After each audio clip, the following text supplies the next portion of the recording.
స్వామి వివేకానంద సూక్తులు. పరాక్రమం, పోరాటతత్వం పురుషుల సొంతమనే భ్రమల నుంచి బయటపడాలి. ఆ కోణంలోను తమకు అడుగుజాడలను పరచిన ఝాన్సీరాణి, రుద్రమదేవి వంటి నారీమణులను ఆదర్శంగా తీసుకోవాలి. ఏ పనినైనా సాధించాలంటే దీక్ష, పట్టుదలతో పాటు దృఢసంకల్పం అత్యావశ్యకం. నేని సముద్రాన్ని ఔపాసన పట్టేస్తాను, నేని కొండలను పిండి పిండి చేస్తాను అంటాడు పట్టుదల గల వ్యక్తి. అలాంటి వాళ్ళు ఏ లక్ష్యాన్ని అయినా సాధించగలుగుతారు. నీకు మంచి జరగాలని కోరుకున్నట్లే ఇతరులకు కూడా మంచి జరగాలని కోరుకో. ఇతరుల కోసం మనం తీసుకునే అత్యల్పమైన శ్రమ మనలో ఉన్న శక్తిని తట్టి లేపుతుంది. ఇతరుల శ్రేయస్సును గురించి ఏ కొంచెం ఆలోచించినా కూడా అది సింహానికి సమమైన శక్తిని మన హృదయానికి క్రమక్రమముగా ఇస్తుంది. మనసా వాచా కర్మణ పవిత్రతను పాటించు. భయమెరుగని సాహసంతో వ్యక్తి జీవించాలి. మత సిద్ధాంతాలతో వ్యక్తి మనసు పాడుచేసుకోకూడదు. ఆత్మవిశ్వాసం, దేవుని యందు విశ్వాసం ఇవియే ఔన్నత్యానికి కీలకం. ఏది తొందరపడి చేయకూడదు.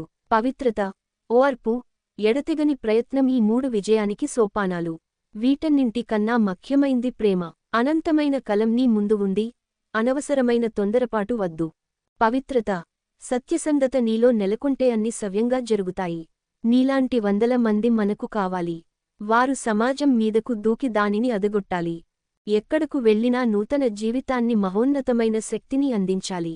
ప్రపంచంలో నిస్వార్థమైన, పవిత్రమైన ప్రేమ తల్లివద్ద నుండే పొందగలం. తల్లి సాక్షాత్తు ఈ భూమిపై అవతరించిన దైవం. ఓర్పుతో అసాధ్యమైన కార్యాన్ని సుసాధ్యం చెయ్యవచ్చు. ఆత్మ సందర్శమునకు తోడ్పడని జ్ఞానం అజ్ఞానం.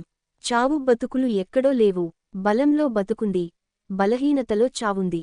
మన గురించి మనం ఆలోచించుకోవడమే స్వార్థం. అదే మహాపాపం. నేను నరకానికి వెళ్లడం వాళ్ళ నా సోదరులకు ఉపయోగం ఉంటుందంటే, నరకానికి వెళ్లడానికి కూడా నేను సిద్ధంగా ఉన్నని అనగలిగిన వాడే నిస్వార్థపరుడు. పేదల కోసం, పీడిత ప్రజల కోసం ఎవరి హృదయం ద్రవిస్తుందో వారే మహాత్ములు. బీదలు, నిరక్షరాస్యులు, అమాయకులు, బాధపీడితులు వీరిలో మనం భగవంతుణ్ణి చూడగలగాలి. వీరి సేవయే భగవంతునికి ప్రియమైనది. ఏ కార్యాన్ని సాధించాలన్న పవిత్రత, సహనం, పట్టుదల, ప్రేమ అవసరం.